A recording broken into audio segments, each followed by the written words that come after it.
1500 studenti provenienti da una quarantina di istituti scolastici italiani ed europei sono presenti oggi e domani a Jesolo per partecipare a Simulinfiera 2024, la 13ª edizione della Fiera Internazionale delle Imprese Simulate. A organizzarla è l'Istituto Tecnico Economico Alberti di San Donà di Piave con il patrocinio di Regione Veneto, Città Metropolitana di Venezia e i comuni di Jesolo e San Donà. Sono 65 le realtà aziendali riprodotte fedelmente dagli studenti, dall'estetica alla tecnologia, dall'ospitalità turistica al cibo e molto altro, con cui il programma Simulimpresa mira a promuovere la formazione attraverso l'esperienza in un ambiente di apprendimento che simula appunto una realtà di lavoro in tutti i suoi aspetti, grazie al supporto di imprese madrine vere e proprie, oltre che della centrale di simulazione di impresa di Ferrara. I ragazzi apprendono dai libri, apprendono a scuola, apprendono attraverso le comunicazioni teoriche che gli insegnanti cercano loro di trasferire, ma noi sappiamo che si impara facendo,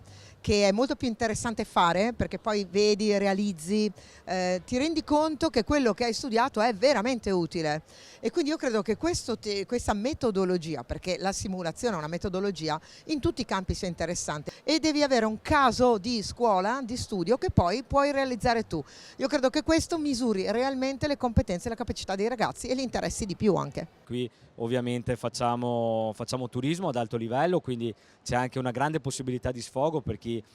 dopo la scuola cerca un inserimento lavorativo immediato, quindi credo sia davvero il posto giusto, Jesolo, dove ospitare questo tipo di manifestazioni. Noi partiamo da un concetto molto semplice. I giovani hanno bisogno di avere degli spazi importanti riconosciuti, hanno bisogno di protagonismo, sono particolarmente intelligenti e creativi, questi sono i loro valori assoluti.